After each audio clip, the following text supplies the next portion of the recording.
top 5 media personalities in my life, and I only thought about this because Craig Kilborn was on yesterday, and to me, that was one of the coolest moments.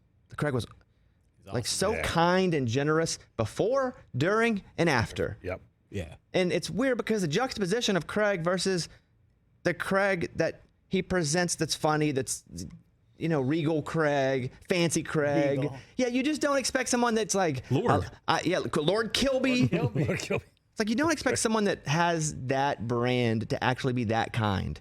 And so I was thinking about this. These are the top 5 media personalities of my life. Number 5, because when I would listen to him on the radio, I would think, I've never heard anything like this before. And it was Jim Rome back in the day. I would be like, wait, Rackham? That was a cool... Yeah. So Jim Rome at number 5 for me, just because I'd never heard sports radio like that before. Let Brockman do a Rome impression for you, Bob.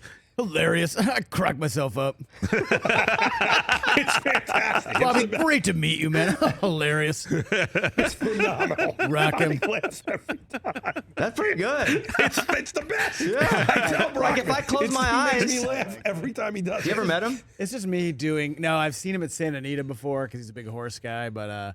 No, I'm just doing Frank Caliendo doing... I mixed his show, so when he does it, it takes me right back to sitting in the chair, and I just That's a start good laughing. one. Number 4, John Madden. Oh, yeah. Oh, yeah. Him and Pat Summerall doing games. And then also, obviously, John Madden football, which I've had every single John Madden game. Yeah. Love it. It's how I keep my friends. It literally makes our relationship stronger, our friendship. It's like fantasy football. You know how we tell our partners or our wives, no, we do it because it keeps us in touch. Mm-hmm. It's, guys, we don't do well. We're just calling going, hey, I'm going to check on your feelings. How you doing? But if we're like, is there any way that you would trade me TJ Houshmandzadeh? And then you get into how's everything going. We need a conduit to get there. Yeah. But John Madden has been that. Number 3, Harry Carey. Growing up a massive Cubs fan. Watched 130, 120 games a year. I loved Harry Carey. The early days, my first memories, they would go and show him on WGN. There'd be beer cans in front of him on TV. They later pulled those. But I would love Harry Carey and Steve Stone. But to me, Harry Carey, like that guy to me represents what I loved about baseball when I was a kid. Number 2, I'm going to say Bill Simmons.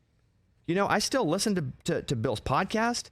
But when he was working for ESPN, he was writing the articles crossing pop culture and sports.